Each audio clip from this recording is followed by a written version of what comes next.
الحمد لله نحمده ونستعينه ونستغفره ونؤمن به ونتوكل عليه ونعوذ بالله من شرور أنفسنا ومن سيئات أعمالنا من يهده الله فلا مضل له ومن يضلله فلا هادي له وأشهد أن لا إله إلا الله وحده لا شريك له وأشهد أن سيدنا وحبيبنا وشفيعنا ومولانا محمدا أحمد عبده ورسوله صلى الله على سيدنا محمد وعلى آله وأصحابه وسلم تسليما كثيرا كثيرا أما بعد فيقول الله سبحانه وتعالى في كلامه الكريم أعوذ بالله من الشيطان الرجيم بسم الله الرحمن الرحيم ما كان محمد نبا أحد من رجالكم ولكن رسول الله وخاتم النبيين وكان الله بكل شيء عليما صدق الله العظيم. عن أبي هريرة رضي الله تعالى عنه عن النبي صلى الله عليه وسلم قال قال رسول الله صلى الله عليه وسلم لا يفرق مؤمن مؤمنة إن كره منها خلقا رضي منها آخر صدق رسول الله صلى الله عليه وسلم أو كما قال صلى الله عليه وسلم. முழு உலகத்தையும் அண்ட சராசரங்களையும் படைத்து பரிபாலித்து போஷித்து பாதுகாத்து கொண்டிருக்கக்கூடிய ஏக வல்லவனாகிய அல்லாஹுக்கு சுப்ஹானஹு வ தஆலா ஒருவனுக்கே புகழ் அனைத்தும். அல்ஹம்துலில்லாஹ்.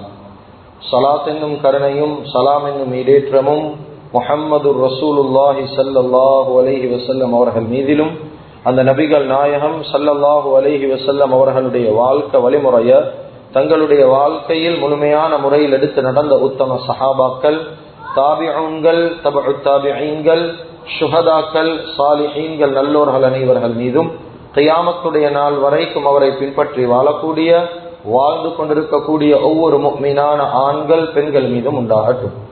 புனிதமான ஜும்மாவுக்கு சமூகம் தந்திருக்கும் அல்லாஹுவின் நல்லடியார்களே, அல்லாஹுக்கு சுப்ஹானஹு வ தஆலா இந்த விடயங்களை செய்யுமாறு ஏவிருக்கிறானோ அந்த விடயங்களை முடியுமான அளவு எடுத்து நடக்குமாறும், இந்த விடயங்களை செய்ய வேண்டாம் என்பதாக அல்லாஹுக்கு சுப்ஹானஹு வ தஆலா தடுத்திருக்கிறானோ அவைகளை விட்டு முற்றும் முழுதும் 100க்கு 100 தூரமாக இருக்குமாறும் முதலாவதாக எனக்கும் அதற்கு பின்னால உங்களுக்கும் தக்வாவை கொண்டு வசியத் செய்து கொள்கின்றேன். இத்தகுல்லாஹ ஹைதுமா குன்தும். கண்ணியமிக்க உலமாக்களே, கனவான்களே, சகோதரர்களே, நண்பர்களே, அல்லாஹு ஜல்ல ஜலாலுஹு அம்ம நவாலுஹு ஒரு புனிதமான ஒரு கண்ணியமான பரக்கத்து பொருந்திய ஒரு மாதம் ரபீஉல் அவ்வலுடைய மாதத்துல காலடி எடுத்து வைக்கக்கூடிய பாக்கியத்தை ரப்புல் ஆலமீன் அல்லாஹ் எங்களுக்கு வழங்கி இருக்கிறான். அல்ஹம்துலில்லாஹ் சும்மல் ஹம்துலில்லாஹ். நிச்சயமாக சத்தியமாக இந்த ரபீஉல் அவ்வலுடைய மாதத்தை நான் எடுத்து பார்த்தா ஏன் இது அவ்வளவு முக்கியமான ஒரு மாதம், ஏன் சிறந்த மாதம் என்பதாக புதுசாக நான் சொல்ல வேண்டிய தேவை கிடையாது. நபி ஸல்லல்லாஹு அலைஹி வஸல்லம் அவர்கள் இந்த துனியாவின் பக்கம் பெரியோர் ரஹ்மத்தாக பரக்கத்தாக அனுப்பப்பட்ட ஒரு மாதமாகவும் இருக்குது. நபி ஸல்லல்லாஹு அலைஹி வஸல்லம் அவர்கள் இந்த துனியாவுக்கு பிரியாவிடை கொடுத்த ஒரு மாதமாகவும் ரபீஉல் அவ்வலுடைய மாதம் இருந்து கொண்டிருக்குது.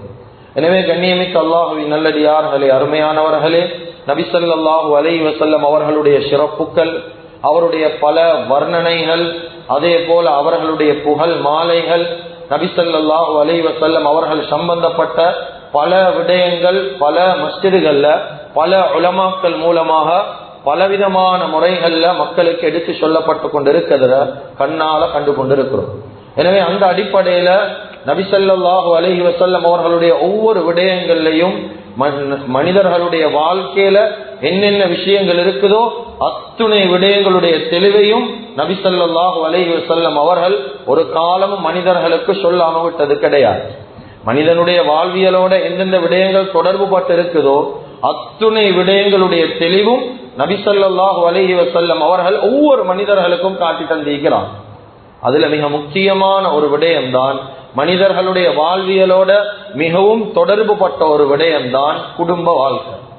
கண்ணியமிக்க அல்லாஹுவின் நல்லடியார்களே, அருமையானவர்களே, இந்த குடும்ப வாழ்க்கையுடைய விஷயத்தை நபி ஸல்லல்லாஹு அலைஹி வஸல்லம் அவர்கள் 11 மனைவிமாரோட வாழ்ந்து காட்டினாங்க. ஒரு மனிதனுடைய குடும்ப வாழ்க்கை எப்படி இருக்கும், இவன் எப்படி தன்னுடைய குடும்ப வாழ்க்கைய மனைவிமாரோட அமைச்சு கொள்ள வேண்டும் என்பதாக 11 மனைவிமாருடைய வாழ்க்கையில் இருந்தும் எங்களுக்கு படிச்சு தந்திருக்கிறார். நபி ஸல்லல்லாஹு அலைஹி வஸல்லம் அவர்களை பத்தி பேசுறோம், அவர்களுடைய சுன்னத்துக்களை பத்தி பேசுறோம். மிக முக்கியமான பெரிய ஒரு சுன்னத்தான் நபி ஸல்லல்லாஹு அலைஹி வஸல்லம் அவர்களுடைய குடும்ப வாழ்க்கையில் இருக்கக்கூடிய ஒவ்வொரு விஷயத்தையும் எங்களுடைய குடும்ப வாழ்க்கையில் எடுக்கிறது பெரிய ஒரு சுன்னத். கண்ணியமிக்க அல்லாஹுவின் நல்லடியார்களே, இந்த துனியால ஏற்பட்ட முதலாவது உறவு குடும்ப வாழ்க்கை தான், தாய் தந்தை உறவு அல்ல. முதலாவது துனியால அல்லாஹ் ஏற்படுத்திய உறவு கணவன் மனைவி உறவு. ஹஜ்ரத் ஆதம் அலைஹிஸ்ஸலாத்து வஸ்ஸலாம், ஹஜ்ரத் ஹவ்வா அலைஹிஸ்ஸலாத்து வஸ்ஸலாம், இந்த 2 பேருக்கு மத்தியில திருமணத்தின் மூலமாக முழு துனியால முதலாவது ஏற்பட்ட உறவு குடும்ப வாழ்க்கையுடைய உறவு. கண்ணியமிக்க அல்லாஹுவின் நல்லடியார்களே, அருமையானவர்களே, அதுதான் நபி ஸல்லல்லாஹு அலைஹி வஸல்லம் அவங்க சொல்றாங்க, ஒரு மனிதன் திருமணம் முடிக்காம எவ்வளவு வாழ்க்கையில என்ன அமல எப்படி செய்தாலும், திருமணம் முடிக்காம ஒரு மனிதன் தன்னுடைய வாழ்க்கையில எந்த அமல அவன் எப்படி செஞ்சாலும் அவனுடைய ஈமான்ல அவன் பாதியதான் பூர்த்தி ஆக்குவான். ஆனா ஸல்லல்லாஹு அலைஹி வஸல்லம் அவங்க சொல்லி காட்டினாங்க, திருமணம் எந்த மனிதன் திருமண வாழ்க்கைக்குள்ள போறானோ, குடும்ப வாழ்க்கைக்குள்ள போறானோ, நபி ஸல்லல்லாஹு அலைஹி வஸல்லம் அவங்க சொன்னாங்க, ஈமான்ல பாதி அவன் பூர்த்தி செஞ்சிடுவான். கண்ணியமிக்க அல்லாஹுவின் நல்லடியார்களே, அருமையானவர்களே, எனவே திருமணத்துக்கு முன்னால ஒரு மனிதன் சுபஹ் தொழ வாரதுன்றது வேற, திருமணத்துக்கு பின்னால வாரதுன்றது வேற. இது 2க்கும் வித்தியாசம் இருக்குது. அததான் ஸல்லல்லாஹு அலைஹி வஸல்லம் சொன்னாங்க, திருமணத்துக்கு முன்னால் எவ்வளவு அமல் செஞ்சாலும் அது ஈமான்ல பாதியதான் பூர்த்தியாக்கும், திருமணம் முடிச்சாதான் அது அப்படியே ஈமான் கம்ப்ளீட் ஆகும். கண்ணியமிக்க அல்லாஹுவின் நல்லடியார்களே, அருமையானவர்களே, எனவே தகுதியான வயது வந்தா இஸ்லாம் எங்களுக்கு வழிகாட்டக்கூடிய ஒரு விடயம் தான் திருமண வாழ்க்கை, குடும்ப வாழ்க்கை. பெரிய ஒரு சுன்னத்தாக இருக்குது.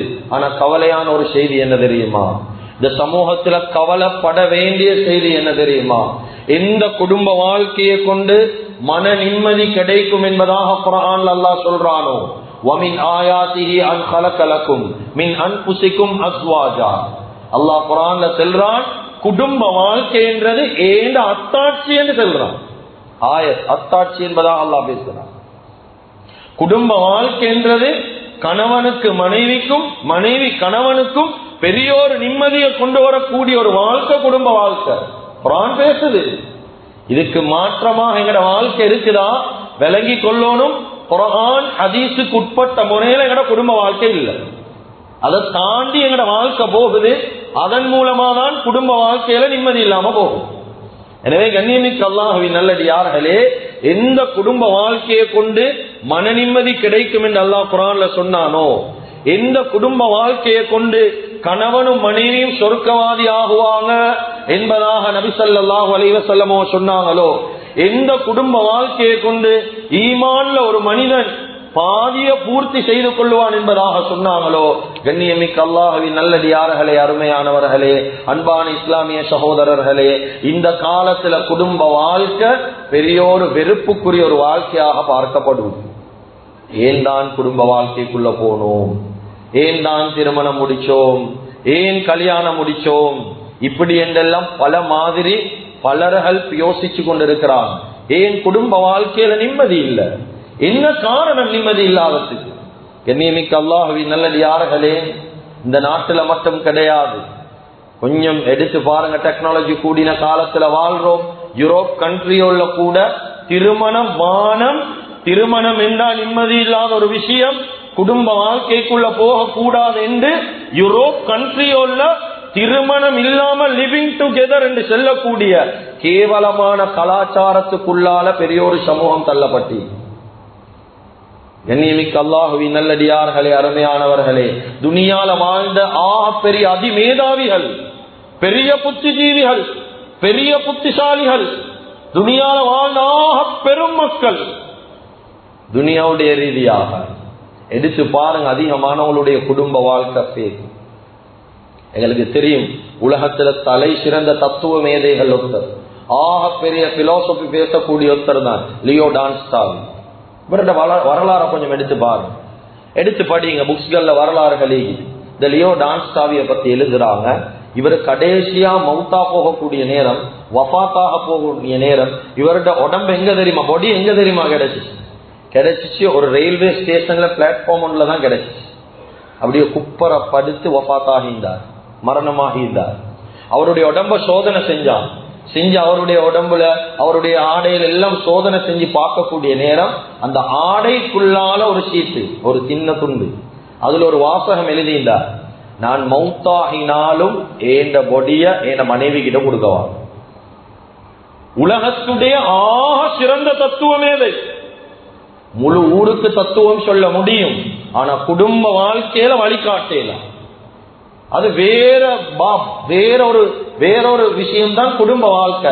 எல்லாருக்கும் அந்த விஷயத்துல வழிகாட்ட முடியாது. அதுதான் கண்ணியமிக்க அல்லாஹ்வின் நல்லடியார்களே, முழு உலகத்தில் எத்தனை தலைவர்கள் வந்தாலும், எவ்வளவு அறிவுள்ள புத்திஜீவிகள் வந்தாலும், குடும்ப வாழ்க்கையில நபி ஸல்லல்லாஹு அலைஹி வஸல்லம் அவர்களை போல வழிகாட்ட யாருக்கும் முடியாது.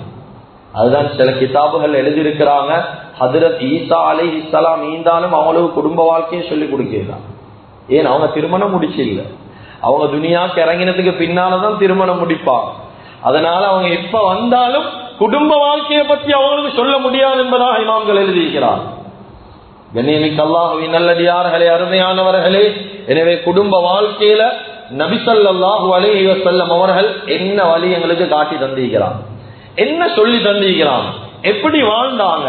எந்த மனிதன் இந்த வார்த்தையை ஒவ்வொருத்தரும் உள்ளத்துல பதிவேற்றி வைத்துக் கொள்ளுமோ, இந்த வார்த்தை பிழையண்டா மிம்பர்ல இருந்து வாபஸ் வாங்க முடியும். இந்த வார்த்தையில இருந்து எந்த மனிதன் துனியால வாழக்கூடிய நேரம் நபி ஸல்லல்லாஹு அலைஹி வஸல்லம் அவர்களுடைய குடும்ப வாழ்க்கையை எடுத்து படிப்பாரோ, அதே குடும்ப வாழ்க்கை அவருடைய வாழ்க்கையில வாழுவாரோ, நிச்சயமாக சத்தியமாக துனியால எந்த பெண்ணை முடிச்சாலும் அந்த பெண்ணோட வாழுவார், சந்தேகம் இல்லை.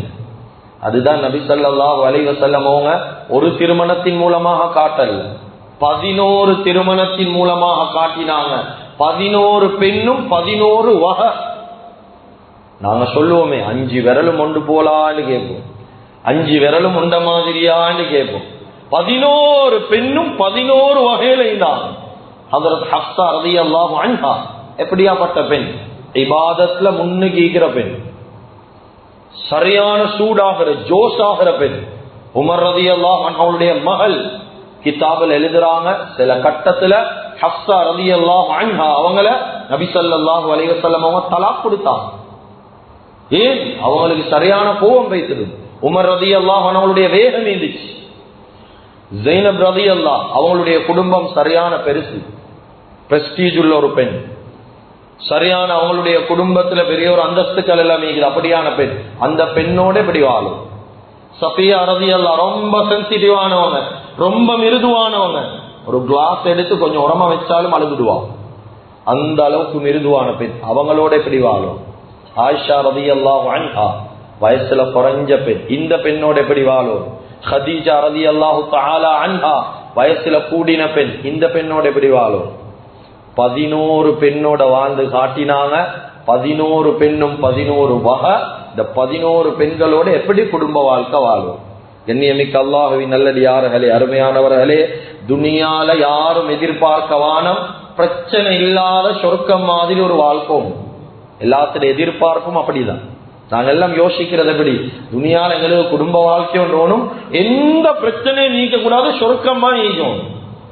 ஆனா ஒரு விஷயத்த முஸ்லிம் சமூகம் மறந்துட்டு, இந்த வார்த்தை கேட்க முன்னால ஒரு விஷயத்த முஸ்லிம் சமூகம் மறந்துட்டோம். பிரச்சனை இல்லாத சொர்க்கம் போற வாழ்க்கையை துனியால கேட்கிறோம். ஆனா ஹஜ்ரத் ஆதம் அலைஹிஸ்ஸலாத்து வஸ்ஸலாம், ஹவ்வா அலைஹிஸ்ஸலாத்து வஸ்ஸலாம், இந்த 2 பேருக்கும் மத்தியில பிரச்சனை வந்ததே சொர்க்கத்துலதான். அல்லாஹ்,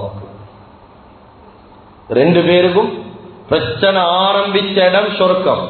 நாங்க கேட்கிறது பிரச்சனை இல்லாம சொர்க்கமாய் வாழ்க்கை. சொர்க்கத்திலே கணவன் மனைவிக்கு மத்தியில பிரச்சனை என்றா, பிரச்சனை இல்லாத வாழ்க்கை துனியால கிடைக்குமா? ஒரு காலமும் இல்லா மாஷா அல்லாஹ் கிடைக்கவே கிடைக்காது. அப்ப நபி ஸல்லல்லாஹு அலைஹி வஸல்லம் அவருடைய வாழ்க்கை எங்களுக்கு என்ன சொல்லுது தெரியுமா? பிரச்சனை இல்லாத வாழ்க்கையை தேட சொல்லி செல்லல்ல, வாழ்க்கையில பிரச்சனை வந்தா இந்த பிரச்சனை எப்படி அனுசரிச்சு போறேன்றதுதான் வழிகாட்டுது. ஒவ்வொருத்தரும் இதை தான் எடுத்து பார்ப்போம். ஒவ்வொரு வாலிபர்கள், ஒவ்வொரு நிக்கா முடிச்சவங்களுக்கு மத்தியில் ஒவ்வொரு பிரச்சனையுமே, ஒவ்வொரு வகையான பிரச்சனையும், இந்த பிரச்சனையுடைய நேரம் எப்படி அனுசரிச்சு போறது? கண்ணியமிக்க அல்லாஹுவின் நல்லடியார்களே, அருமையானவர்களே, நபி ஸல்லல்லாஹு அலைஹி வஸல்லம் அவர்களுடைய குடும்ப வாழ்க்கை இதை எங்களுக்கு சொல்லி தரும். நபி ஸல்லல்லாஹு அலைஹி வஸல்லம் ஹயாத்தோட வாழக்கூடிய நேரம் 2 மனைவிமார் கண் முன்னுக்கு மௌத்தாகினார். ஹதீஜா பின் குவைலித் ரலியல்லாஹு அன்ஹா, ஸைனப் பின் ஹுஸைமா ரலியல்லாஹு அன்ஹா, 2 பேரும் வஃபாத்.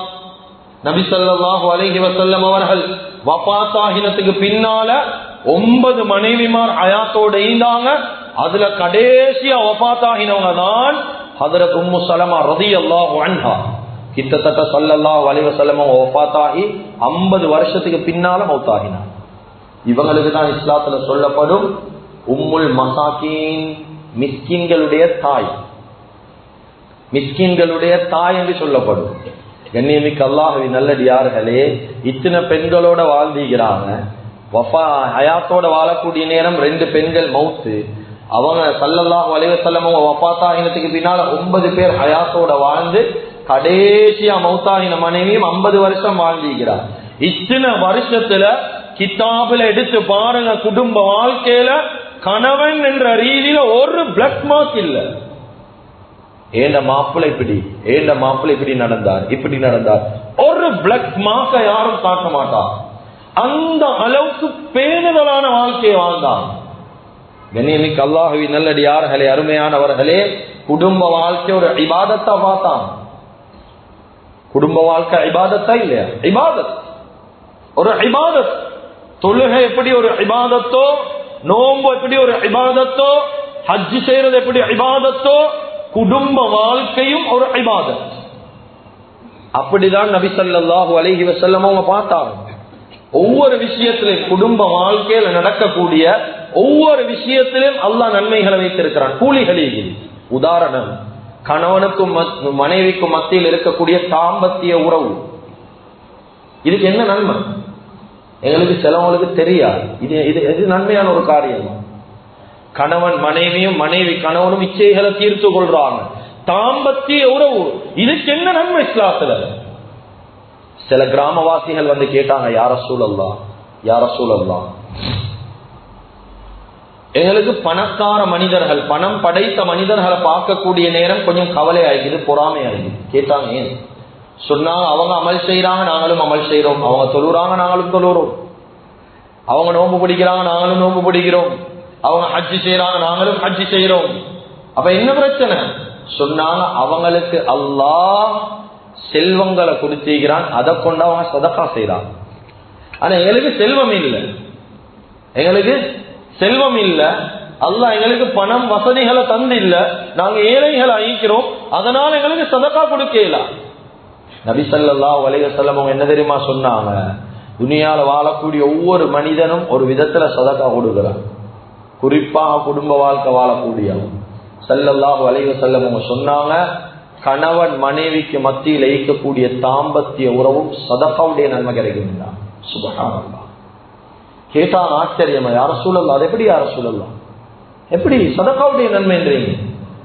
நபி ஸல்லல்லாஹு அலைஹி வஸல்லம் சொன்னாங்க, ஒரு கணவன், ஒரு ஆண் தன்னுடைய இச்சையை தீர்த்து கொள்ள மஹரம் இல்லாத ஒரு பெண் கிட்ட போனா பாவம் எழுதப்படுமா இல்லையா? சொன்னாங்க, பாவம், ஹராம். எப்படி மஹரம் இல்லாத பெண்ணோட உறவு வைத்தா பாவம் எழுதப்படுமோ, மனைவியோட உறவு வைத்தால் சதகாவுடைய நன்மையும் எழுதப்படும். சுப்ஹானல்லாஹ். குடும்ப வாழ்க்கை இபாதத். இப்படித்தான் பார்க்கணும். இபாதத்தா கரைச்சலாக பார்க்கிறதல்ல, இடைஞ்சலாக பார்க்கிறதல்ல, இபாதத். நன்மை கிடைக்கும். கண்ணியமிக்க அல்லாஹ்வின் நல்லடியார்களே, 2வது கட்டம் ஸல்லல்லாஹு அலைஹி வஸல்லம் சொன்னாங்க, ஒரு கணவன் தன்னுடைய மனைவிக்கு ஊட்டி விடக்கூடிய ஒரு கவலம் உணவும் சதகா என்றார். இந்த காலத்தில் அதெல்லாம் குறைந்து போயிடுச்சு, அன்பு இல்லாம போயிடுச்சு. ஆரம்பத்துல முடிக்கக்கூடிய நேரம் நல்ல அன்போட பண்போட பாசத்தோட இருப்பாங்க. ஒரு தட்டுல தான் சாப்பிடுவாங்க, ஒரே மாதிரி தான் இருப்பாங்க, நல்லா பேசுவாங்க. நாள் அடைவுல அது அப்படியே இல்லாம போகும். ஒரு கவலம் சாப்பாடு ஊற்றத்துக்கும் வெக்கம் வந்துருது. கண்ணியமிக்க அல்லாஹுவின் நல்லடியார்களே, ஹதீஸ்ல ஸல்லல்லாஹு அலைஹி வஸல்லம் சொன்னாங்க, யார் இஹ்லாஸோட அல்லாஹ்வுக்காக வேண்டி மாத்திரம் யார் தன்னுடைய மனைவிக்கு ஒரு கவலம் ஊட்டி விடுவாரோ அவருக்கும் அல்லாஹ் தஆலா பெரிய ஒரு கூலியை வச்சுக்கிறாங்க. எவ்வளவு இடங்கள்ல சொல்லப்படுவது, கணவன் சாப்பிட்ட எச்சி தட்டுல சாப்பிடணும் என்று எவ்வளவு பேர் சாப்பிடுறாங்க. கணவன் சாப்பிட்ட எச்சி தட்டை இஸ்லாம் பேசல்ல. இஸ்லாம் பேசுது ஒன்றாக சாப்பிடுறதே பேசல்ல. இஸ்லாம் பேசுது ஒன்றாக சாப்பிட போக்கல மனைவிக்கு நீ ஊட்டி விடு, அதுக்கு நன்மை. உள்ளங்கள் ஒன்றுபடும். எத்தனை பேர் செய்வோம்? கண்ணியமிக்க அல்லாஹுவின் நல்லடியார்களே, அருமையானவர்களே, மூணாவது சொன்னாங்க, மனைவியின் மீது செலுத்தக்கூடிய ஒவ்வொரு அன்பும் கண்ணியமிக்க அல்லாஹுவின் நல்லடியார்களே, மனைவியின் மீது அன்பு பாசம் குறையுது. அதுதான் தமிழ்ல ஒரு பழமொழி ஒன்று சொல்லுவாங்க, ஊரான் புள்ளைய ஊட்டி வளர்த்தா தன் புள்ள தானா வளரும் என்றுவாங்க. அதனுடைய விளக்கம் என்ன தெரியுமா? அதிகமானவன் நினைக்கிற அடுத்த வீட்டு பிள்ளைக்கு சாப்பாடு கொடுக்கறத பத்தி இல்லை. அதனுடைய விளக்கம், ஊரான் பிள்ளை என்றது மனைவி, இனத்தருட பிள்ளை. இவங்களை நாங்க சரியா பார்த்து கொண்டா எங்கட பிள்ளை நாளைக்கு இன்னொரு இடத்துக்கு முடிச்சு போனா அந்த புள்ள தானா வளர்ந்து கொண்டி அதை சரியா பார்த்து கொள்வோம். இதுதான் இதனுடைய விளக்கம். கண்ணியமிக்க அல்லாஹுவின் நல்லடியார்களே, அருமையானவர்களே, நாலாவது சொன்னாங்க, குடும்பத்துக்காக வேண்டி செலவழிக்கக்கூடிய ₹1 சதக்காவுடைய நன்மை, பெரிய நன்மை. ஸல்லல்லாஹு அலைஹி வஸல்லம் எப்படி தெரியுமா சொன்னாங்க, அல்லாஹ்வுடைய பாதையில செலவழிக்கிறத விட, அல்லாஹ்ட பாதையில செலவழிக்கிறத விட, ஏழை எளியவர்களுக்கு கொடுக்கிற சல்லிய விட, கொடுக்க வானம் என்ற கருத்து அல்ல, கொடுக்கிற சல்லிய விட யார் தன்னுடைய குடும்பத்துக்கு செலவழிப்பாரோ அந்த சல்லிக்கு தான் கூலி கூட என்பதாக ஸல்லல்லாஹு அலைஹி வஸல்லம் சொன்னாங்க. இந்த காலத்துல வெளியில வேண்டிய மாதிரி செலவழிக்கிறோம், குடும்பத்துக்கு கொடுக்க யோசிக்கிறோம். ஒரு காலமும் அல்லாஹ் குறைக்கிறல்ல, இது ஒரு சுன்னத். கொடுத்து பாருங்க. குடும்பத்துக்கு கொடுப்பதால ஒரு நாளும் அல்லாஹ் தஆலா எங்களுடைய சொத்து செல்வத்தை குறைக்கிறது. குறிப்பாக மனைவிமாருடைய விஷயம்.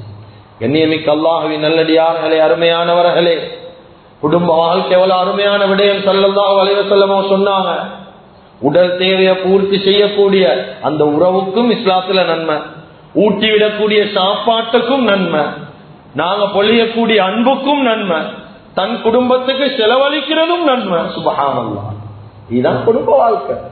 கண்ணியமிக்க அல்லாஹ்வின் நல்லடியார்களே, அருமையானவர்களே, குடும்ப வாழ்க்கைன்றது பெரியோர் இபாதத். இது வாயால மட்டும் ஸல்லல்லாஹு அலைஹி வஸல்லம் சொல்லல, வாழ்க்கையில வாழ்ந்து காட்டினாங்க. எப்படி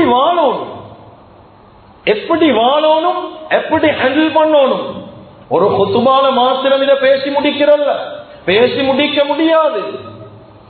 இபாதத்தாக நினைச்சு வாழும் இடைஞ்சல் அல்ல. அந்த மனைவியை கொண்டு எங்களுக்கு சொர்க்கம் போக முடியும். இன்னும் சில விஷயங்களுக்கு இது குடும்ப வாழ்க்கையுடைய விடயத்துல அதை பேசினா, சில வீடுகள்ல நாங்க குடிக்கக்கூடிய வளமையான டீ கோப்பி கிடைக்கிறதும் ஆச்சரியம்தான். சில நேரம் கிடைக்காது. சில சட்ட திட்டங்களை மிம்பர் மேடைகளை பேசலாம். தனிப்பட்ட முறையில படி, அதெல்லாம் ஆண்கள் ஈகிறதால பேசுறது பிழை இல்லை. சில சட்ட திட்டங்கள் இஸ்லாத்துல ஈகுது. பெண்களுக்கு என்னென்ன கடமைகள், மனைவிமாருக்குரிய கடமை, இது அதிகமானவங்க தெரியாம செய்யறாங்க. ஒரு மனைவி தன்னுடைய கணவனுக்கு ஆக்கி கொடுக்கிறது கடமையான்ற ஒரு கேள்வியை முன் வச்சா, ஆக்கி கொடுக்கிறது கடமை அல்ல. ஆக்கி கொடுக்கிறது கடமை அல்ல. உடுப்பு கழுவுறது கடமை அல்ல.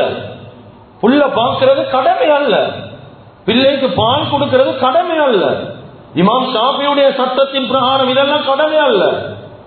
இமாம் ஹனஃபி, அபு ஹனீஃபா ரஹ்மத்துல்லாஹ் சொல்றாங்க, இது ஒரு மோரல் ஒப்ளிகேட், இது சுன்னத்தான அமலை தவிர இது கடமை அல்ல. அவங்களுக்கு போஸ்ட் பண்ணி செய்ய வைக்கலாம். கிதாபில் எழுதுறாங்க எந்த அளவு தூரத்துக்கு இருந்தா, ஒரு ஸ்ரீலங்கால ஈக்கக்கூடிய ஒரு மனிதன் அவர் வெளிநாட்டில் ஈக்கக்கூடிய ஒரு பெண்ணை முடித்த, உதாரணத்துக்கு ஜப்பான் பெண்ணொண்ட முடித்தாலும் ஸ்ரீலங்காவுடைய டீய குடின்னு போஸ்ட் பண்ணலாம். ஜப்பான் டீ தான் அந்த பெண்ணுக்கு கொடுக்கப்படும். கண்ணியமிக்க அல்லாஹ்வின் நல்லடியார்களே, பெண்களை பொறுத்த மட்டும் இந்த அளவுக்கு இஸ்லாம் பேசுது. ஆனா எத்தனையோ பெண்களுக்கு தெரியாது, நான் ஆக்குறது கடமை இல்லைன்னு அவங்களுக்கு தெரியாது. எவ்வளவு பேருக்கு தெரியாது, நான் உடுப்பு கழுவுறது கடமை இல்லைன்னு தெரியாது. சிலவங்களுக்கு தெரிஞ்சு செய்யறாங்க, ஏன் மாப்பிள்ளமாரோட இருக்கக்கூடிய இறக்கம், பாவம் வெளியில போயிட்டு கஷ்டப்பட்டுட்டு வாராரு, நாங்க இது சரி செஞ்சு வைப்போம். கடமைகளை பேசினா குடும்ப வாழ்க்கை வாழ முடியுமா? எனவே கண்ணியமிக்க அல்லாஹ்வின் நல்லடியார்களை, மனைவிமார்களை புரிஞ்சுக்குவோம், விளங்கிக்குவோம். மனைவிமாரண்டா யார், இவங்க எப்படி இருக்கிறாங்க, அவங்களுடைய நோய் துன்பங்களை விளங்கிக்குவோம். நபி ஸல்லல்லாஹு அலைஹி வஸல்லம் 9 மனைவிமார விளங்கிடலாம். கிதாபுல சம்பவங்கள் எழுதுறவங்க, சில கிதாபுடைய சம்பவங்களை வாசிக்கக்கூடிய நேரம் ஆச்சரியம், இப்படி ஸல்லல்லாஹு அலைஹி வஸல்லம் வாழ்ந்தாங்க. எங்களை விட சரியான பிஸியானவங்க தான் ஸல்லல்லாஹு அலைஹி வஸல்லம். ஒரு தடவை அவங்களுடைய வீட்டுக்குள்ள நுழையிறாங்க, சரியான டயர்டோட வாராங்க, இரவு நேரத்துல இஷாவுக்கு பின்னால வீட்டுக்குள்ள நுழையிறாங்க. ஆயிஷா ரலியல்லாஹு அன்ஹா அவங்களுடைய டர்ன். கிதாபில் எழுதுறாங்க, ஆயிஷா ரலியல்லாஹு தஆலா அன்ஹா அவங்க ஒரு போனிட்டா, ஒரு பொம்மையோட கையில வச்சு விளையாடிட்டு இருக்கிறாங்க. சுப்ஹானல்லாஹ் சுப்ஹானல்லாஹ். கொஞ்சம் யோசிங்க, இந்த இடத்துல நாங்க கடையில இருக்கிறோம், நாங்க வேலை செய்யறோம், சரியான ரஷ்ஷா ஏந்துட்டு வீட்டுல சரியான டயர்டோட போறோம், எங்களோட மனைவி போனிக்கொண்ட வச்சு விளையாடி கொண்டிருக்கிறா, என்ன செய்யும்? ஆயிஷா ரலியல்லாஹு தஆலா அன்ஹா ஒரு பொம்மையோட வச்சு விளையாடிட்டு இருக்கிறான். மனைவி மாற புரிஞ்சு கொண்டான், உள்ளுக்கு போனாங்க, பேசி ஆயிஷா ரலியல்லாஹு தஆலா அன்ஹா அவங்கள பார்த்து கேட்டாங்க, ஆயிஷா என்ன செய்றீங்க? ரசூலுல்லாஹ் போனிக்கொண்ட வச்சு விளையாடிட்டு இருக்கிறேன். நபி ஸல்லல்லாஹு அலைஹி வஸல்லம் என்ன தெரியுமா கேட்டாங்க? ஆயிஷா, உன்னோட கையில இருக்கக்கூடிய பொம்மை அது குதிரை பொம்மை, குதிரைக்கு செலவெல்லாம் நீங்குதே, எந்த காலத்துல குதிரைக்கு செலவீந்துச்சு? நபி ஸல்லல்லாஹு அலைஹி வஸல்லம் உங்களுக்கு தெரியாதா? எந்த காலத்துல, எந்த நபியுடைய காலத்துல குதிரைக்கு செலவீந்துச்சு? ஹஜ்ரத் சுலைமான் அலைஹிஸ்ஸலாத்து வஸ்ஸலாமுடைய காலத்துல. ஆயிஷா ரலியல்லாஹு இப்ப விளக்கம் சொல்றாங்க, யார் சொல்ல உங்களுக்கு தெரியாதா? யா ரசூலல்லாஹ், சுலைமான் என்ற ஒரு நபி இருந்தாரே அலைஹிஸ்ஸலாத்து வஸ்ஸலாம், அவங்களோட காலத்துல குதிரைக்கு செலவீந்துச்சாமே யா ரசூலல்லாஹ். கண்ணியமிக்க அல்லாஹ்வின் நல்லடியார்களே, இது நாம வீட்டுக்குள்ள போறது எப்படி? அப்படி என்று ஒரு சத்தம் ஒன்று போட்டா போதும், மாமி ஒரு பக்கம், மைனி ஒரு பக்கம், வீட்டுல இருக்கிறவங்க எல்லாம் ஒரு பக்கமே, ஆமிக்காரன் வாரத போல, ஒரு நேவிக்காரன் வாரத போல, எல்லாம் சரியான பயம். மனைவி மாரெல்லாம் நடுங்குவாங்க வரப்போகல. ஏன்? குடும்ப வாழ்க்கையுடைய லட்சணம் அது. இது ஸல்லல்லாஹு அலைஹி வஸல்லம் வரக்கூடிய நேரம் இப்படிதான். எந்த இடத்துல செருப்ப கலட்டுவாங்களோ, நல்ல இந்த விஷயத்துள்ளத்துல வைத்துக் கொள்ளுமோ, நாங்க எவ்வளவு பெரிய ஆலிமாக இருந்தாலும், எவ்வளவு பெரிய பொஸ்தாக இருந்தாலும், துனியாவில் எவ்வளவு பெரிய அந்தஸ்துல வாழ்ந்தாலும், எந்த இடத்துல ஊட்டு வாசல்ல செருப்பு கலட்டப்படுவதோ அந்த இடத்துல எங்க அந்தஸ்து கலட்டப்படும். வீட்டுக்குள்ள சொல்லல நான் பெரிய ஆலிம், உங்களோட வீட்டுல அரிசி முடிஞ்சா ஆலிம் ஷாப் தான் போகணும் கடைக்கு, வேற யாரும் போக முடியாது. அந்த நேரம் சொல்ல முடியுமா? நான் ஆலிம், நான் போக மாட்டேன், நான் முக்தி, நான் போக மாட்டேன், நான் எப்படி கடைக்கு போறேன், நான் எல்லாம் அதெல்லாம் செய்யலுமா? இப்படி ஒரு காலமும் சொல்ல. கண்ணியமிக்க அல்லாஹ்வின் நல்லடியார்களே, இதுதான் குடும்ப வாழ்க்கை. எந்த அந்தஸ்தோட முள்ளுக்கு போறல்ல, நான் போறது ஏந்த மனைவிக்கு கணவனாக மாத்திரம், எந்த அந்தஸ்தும் இல்ல. நான் போஸ் அது கடையில, நான் ஊழியர் அது கடையில, நான் பள்ளி தலைவர் அது பள்ளியில மஸ்ஜிதுல. வீட்டில் அப்படி அல்ல. வீட்டில் என்ன தேவை என்றாலும் செய்ய வேண்டிய பொறுப்பை கடை. கண்ணியமிக்க அல்லாஹ்வின் நல்லடியார்களே, அருமையானவர்களே, அதுதான் ஸல்லல்லாஹு அலைஹி வஸல்லம் தைரியமா சொன்னாங்க. தைரியமா, கைருக்கும் கைருக்கும் லி அஹ்லிஹி வ அன கைருல் லி அஹ்லி. உடைய ஆக சிறந்தவங்க யாருன்னு உங்களுக்கு தெரியுமா? இந்த பெட்டா பஜாருக்கு சிறந்தவர் அல்ல, எங்கட பள்ளிக்கு சிறந்தவர் அல்ல, எங்கட கூட்டாளிமாருக்கு மத்தியில சிறந்தவர் அல்ல. நபி ஸல்லல்லாஹு அலைஹி வஸல்லம் சொன்னாங்க, உங்களுடைய சிறந்தவங்க யாரு தெரியுமா? உங்களோட குடும்பத்துக்கு, உங்களோட மனைவிக்கு யாரெல்லாம் சிறந்தவன் நினைக்கிறீங்களோ அவங்க தான் அவங்களுடைய சிறந்தவர். முழு உலகமும் எங்களுக்கு சர்டிஃபை தந்துட்டு, அந்த மனுஷன் ஸ்ரீதேவி அப்பா, அந்த மனுஷன் தங்கமான ஒரு மனுஷன் அப்பா, முழு உலகம் எங்களுக்கு சர்டிஃபை பண்ணுது. ஆனா எங்க மனைவி சொல்லல, நம்ம மாப்பிள்ள ஸ்ரீதேவி என்று சொல்லலையா? இன்னும் அல்லாஹ்வுடைய பார்வையில நாங்க ஸ்ரீதேவி இல்லை. கண்ணியமிக்க அல்லாஹ்வின் நல்லடியார்களே, அருமையானவர்களே, ஆயிஷா ரலியல்லாஹு அன்ஹா ஸல்லல்லாஹு அலைஹி வஸல்லம் உள்ளுக்கு வர போகல, கவிதைகள் படிச்சுதான் உள்ளுக்கு வர வைப்பான்.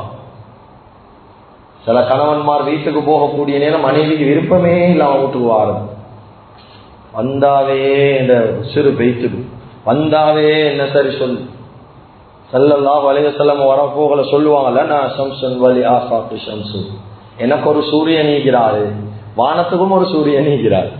சொன்னாங்க வஷம்ஸி கைரும் மின் ஷம்ஸி ஸமாஇ, சொன்னாங்க வானத்தில் இருக்கிற சூரியனை விட ஏண்ட சூரியன் தான் ஆக சிறந்தவர். ஏன் தெரியுமா?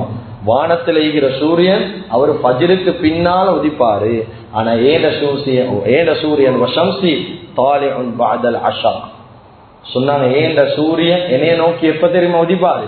இஷாக்கு போறதான் உதிப்பாரு. சுப்ஹான். கணவன் வரப்போகல படிக்கிற கவிதை ஏண்டா அவ்வளவு மஹப்பத் வச்சினா. கண்ணியமிக்க அல்லாஹ்வின் நல்லடியார்களே, கேட்டு பாருங்க மனைவி இல்லாத மனிதர்கள் கிட்ட போயிட்டு மனைவிட அருமை என்னன்னு கேட்டு பாருங்க, பொண்டாட்டிட அருமை என்னான்னு விசாரிச்சு பாருங்க, விளங்காது. அது எங்களுக்கு தெரியாது, கண் முன்னு கேட்கிறதால அதனுடைய அருமை பெருமை விளங்குறல்ல.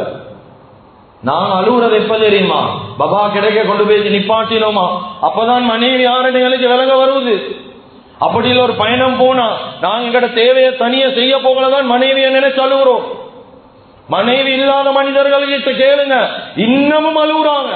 சில மனிதர்கள் மையவாடிகளுக்கு வைத்து பாருங்க, மனைவிட கபருக்கு பக்கத்துல புட்டுவத்தை போட்டு திக்கிறல இருக்கிறார்.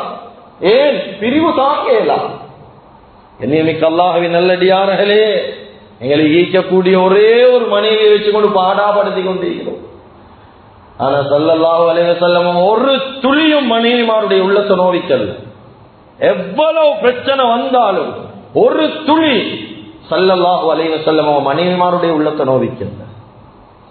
ஒரு தடவை 9 மனைவிமாரும் நபி ஸல்லல்லாஹு அலைஹி வஸல்லம் அவர்கிட்ட வாராங்க, வந்து சொல்றாங்க என்ன தெரியுமா? யா ரசூலல்லாஹ், யா ரசூலல்லாஹ், ஒரு மனைவி வந்து இப்ப கேட்க போற கேள்வியை கேட்டாவே எங்களுக்கு பதில் கொடுக்கல. 9 மனைவிமார் வந்து ஒரு கேள்வி கேட்கிறான், ஒரே கேள்வி. யா ரசூலல்லாஹ், எங்கட 9 பேர்ல நீங்க யாரோட மிச்சம் இறக்கம் யா ரசூலல்லாஹ் சொல்லுங்களே. என்ன சொல்றது இதுக்கு பதில்? பதில் சொல்ல முடியாத ஒரு கேள்வி. நபி ஸல்லல்லாஹு அலைஹி வஸல்லம் என்ன தெரியுமா சொன்னா? இந்த கேள்விக்கு பதில நாளைக்கு இதே நேரம் விசாக்க போற சொல்லவா. உடனே மனைவிமார் சொன்னா சரி யா ரசூலல்லாஹ். ஆனா எங்கட மனைவிமார் ஒரு விஷயம் எங்ககிட்ட வந்து கேட்கிறாங்க, இன்றைக்கு நாங்க ஒரு பயணம் கொண்டு போமான்னு கேட்டா நாங்க இன்றைக்கு இல்ல நாளைக்கு கட்டாயம் போமேன்னா வானமேட்டு தான் சொல்லுவாங்க. இல்ல இன்றைக்கே போமேன்னு அடம் பிடிப்பாங்க. ஏன்? அது எங்களுக்கு நல்லா தெரியும். ஏனென்றா நாங்க வார்த்தைக்கு மாற்றம் செய்யற ஆட்கள். நாங்க நாளைக்கு நாளைக்கு நாளைக்கு என்று ஒரு வருஷமா இழுத்து கொண்டிருப்போம் ஒரு மாமி வீட்டுக்கு போறது. ஆனா எங்கட மனைவிமா ஸல்லல்லாஹு அலைஹி வஸல்லம் உடைய மனைவிமார் சொன்னா யார் சொல்லலாம், நாளைக்கு இதே டைம் சொல்லணும் யார் சொல்லணும். சரி, இப்ப நபி ஸல்லல்லாஹு அலைஹி வஸல்லம் அவர்கிட்ட ஒரு வளமைச்சு அசருக்கு பின்னால ஒவ்வொரு மனைவிக்கு டைம் கொடுப்பான். அசருக்கு பின்னால வைத்து ஒரு மனைவிட கையில கொடுத்தாங்க, இது தங்க காசு, இதை வச்சுக்கோங்க, இந்த காசு தந்தது எனக்கும் உங்களுக்கும் அல்லாஹ்வுக்கு மட்டும்தான் தெரியும், அமானிதம் யாருக்கிட்டும் பெரிய அடிக்கிறது இல்லை. எங்கட மனைவிமார்கிட்ட ஒன்று சொல்லல, எல்லாத்துக்கும் தெரியுது. ஆனா நபி ஸல்லல்லாஹு அலைஹி வஸல்லம் அவருடைய மனைவி உம்மஹாத்துல் முஃமினீன் அமானிதங்களை பேணுவான். சொன்னாங்க இதை வச்சுக்கொள்ளுவோம், யாருக்கும் சொல்றல எனக்கும் அவளுக்கும் அல்லாஹ்வுக்கு மட்டும்தான் தெரியும். இப்படி 9 மனைவிமாரோட கையிலையும் கொடுத்துட்டு வந்துட்டான். இப்ப அடுத்த நாள் மனைவிமாரெல்லாம் வாரா வந்து கேட்கிறான், யார் சொல்லலாம், நேற்று நாங்க கேள்வியோட கேட்டோம், பதில் வரல, இன்னைக்கு சொல்றேன் நீங்க. இப்ப நபி ஸல்லல்லாஹு அலைஹி வஸல்லம் சொன்னாங்க, அந்த கேள்விக்கு பதில் என்ன தெரியுமா? நேத்து நான் ஒரு பெண் என் மனைவியில ஒரு மனைவிட கையில நான் ஒரு தங்க காசு கொடுத்தேன். யார்ட கையில தங்க காசு கொடுத்தனோ அந்த மனைவியோட தான் நான் சரியான இறக்க வேண்டாம். சுஹான், 9 பேர்த கையில கொடுத்துட்டு வந்தான். இப்ப யாருக்கும் சொல்லல, அமானிதர் பேசாம இருந்துட்டான். 9 மனைவிமாரோடையும் சந்தோஷமா தான் இருந்தான். ஒரு மனைவியை வச்சு நாம படிச்சுற பாடு எத்தனையோ டிவோர்ஸ் கேஸ கொஞ்சம் எடுத்து பாருங்க. கலம்புல மட்டும் 4 காதி கோர்ட். என்னென்ன காரணத்துக்காக வேண்டி டிவோர்ஸ், என்னென்ன காரணத்துக்கு தலாக் என்ன தெரியுமா? ஆக அடிப்படையான விஷயம், குடும்ப வாழ்க்கைக்கு போறதுக்கு முன்னால வாலிபர்களுக்கு தெரியா ஃபேமிலி லைஃப் என்றா என்னென்றே தெரியும். ஃபேமிலி லைஃப் என்னே தெரியா பெய்த்து அந்த பிள்ளைகளுடைய வாழ்க்கை நாசம். படிங்க உட்கார்ந்து, கணவன்ட கடமை என்ன, மனைவிட கடமை என்ன, எல்லாம் படி. ஆண்கள் பெண்கள் எவ்வளவு வித்தியாசம் அல்ல படைச்சிக்கிறான், அதையும் படி. ஆச்சரியமான டிவோர்சஸ் கேஸோட கேள்வி, மனைவி எதிர்பார்க்கிறது என்ன ஒரு கணவன் கிட்ட? 190% மனைவி எதிர்பார்க்கிறது என்ன தெரியுமா? காச பணத்தை அல்ல, எதிர்பார்க்கிற மிக முக்கியமான ஒரு விஷயம் அன்பு, இரக்கம். எவ்வளவு பேர் டிவோர்ஸ் கேஸ்ல காரணம் காட்டுறாங்க, ஏந்த கணவன் என்னோட இரக்கம் இல்ல. காசு பணம் நீக்குது கணவன் கிட்ட, சல்லி நீக்குது, ஆனா இரக்கம் இல்லை. ஏன்? வாப்பா கிட்ட இங்க போகல, நான் கேட்கறதெல்லாம் கேட்காததெல்லாம் கிடைச்சு. வாப்பா வெளியில போறாரு, என்ன நெத்தில முத்தமிட்டுட்டு போவார். உள்ளுக்கு வாராரு, என்னை ஒரு அணைப்பொண்ணு அணைச்சு கொள்வார். ஏன் ஆயில் போட்டில் முடிய முன்னுக்கு அடுத்த ஆயில் போட்டில் ரூம்ல இருக்கும். ஏன்னா பவுடர் போட்டில் முடிய முன்னுக்கு அடுத்த பவுடர் போட்டில் ரூம்ல இருக்கும். பெருசா ஒன்றும் எதிர்பார்க்கிறது இல்லை, சின்ன சின்ன அன்பு. நான் சாப்பிட்டு ஏதாவது சமைச்சேன்னா வாப்பா சரியில்லைன்னாலும் நல்லா இருக்கேன்னு சொல்லுவார். நான் எவ்வளவு நல்லா ஆக்கி கொடுத்தாலும் மாப்பிள்ள செல்றாரு சரியில்லை. மாப்பிள்ள ஒன்றையும் பாராட்டுறாரு இல்ல. மனைவி எதிர்பார்க்கிறது இதைத்தான். பெருசா ஒன்றும் அல்ல, மனைவிய பாராட்டுறது, அன்பு பாராட்டுறது, அவ்வளவுதான். எங்களை நம்பி வந்த ஜீவன்கள், எங்களை நம்பி வந்தவங்க, எத்தனையோ விஷயத்தை உதறி தள்ளிட்டு வந்தவங்க. அவ்வளவு காலம் 20 வருஷம் பாப்போட உதறிட்டு கணவன் தான் தேவைன்னு வந்தவங்க. நாங்க உதாசீனப்படுத்தினா கண்ணியமிக்க அல்லாஹ்வின் நல்லடியார்களே, எவ்வளவு பேரை வெளியில திருப்திப்படுத்தியும் வேலை இல்லை. எனவே கண்ணியமிக்க அல்லாஹ்வின் நல்லடியார்களே, அருமையானவர்களே, எங்களால ஏழுமான விஷயங்கள் ரபியுல் அவ்வலுடைய மாதத்துல மாத்திரம் அல்ல, நபி ஸல்லல்லாஹு அலைஹி வஸல்லம் அவருடைய சுன்னத்துக்கள் எடுத்து நடக்கிறதல்ல, குடும்ப வாழ்க்கையுடைய விஷயத்துல ஒவ்வொருத்தரும் நபி ஸல்லல்லாஹு அலைஹி வஸல்லம் அவருடைய சுன்னத்து என்ன என்று தேடி படி. அதன் மூலமா எங்களுடைய வாழ்க்கையை மாற்ற முயற்சி செய்யுங்க. குடும்ப வாழ்க்கையை கொண்டு சொர்க்கம் போறதுக்கு முயற்சி செய்து கொள்வோம். எனவே எந்தெந்த விஷயங்களை பேசினோமோ கேட்டோமோ இஹ்லாஸோட இஸ்திக்லாஸோட மௌத்து முட்டும் அமல் செய்யக்கூடிய பாக்கியத்தை அல்லாஹ் தஆலா நம் அனைவருக்கும் வழங்குவானாக. யா அல்லாஹ் எங்களுடைய பாவங்களை மன்னிப்பாயாக, குற்றம் குறைகளை மன்னிப்பாயாக, எங்களை பெற்று வளர்த்து ஆளாக்கி எங்களுடைய அன்பு தாய் தந்தையுடைய பாவங்களை மன்னிப்பாயாக, எங்களுடைய குடும்ப வாழ்க்கையை கபூல் செய்து கொள்வாயாக, எல்லா மனைவிமாரையும் சொர்க்கவாதி ஆக்குவாயாக, ஒவ்வொரு மனைவிமார்கள் செய்யக்கூடிய தியாகங்களை பொருந்திக் கொள்வாயாக, அவர்கள் செய்யக்கூடிய ஒவ்வொரு அமலை கொண்டும் கை காலில் பலனை போட்டு கொடுத்து நீண்ட ஆயுள நசீபாக்குவாயாக, எங்களுடைய இறுதி முடிவை நல்லதாக்கி வச்சிடுவாயாக. லா இலாஹ இல்லல்லாஹ் முஹம்மதுர் ரசூலுல்லாஹ் என்ற கலிமாவோடு எங்களுடைய ரூஹ்களை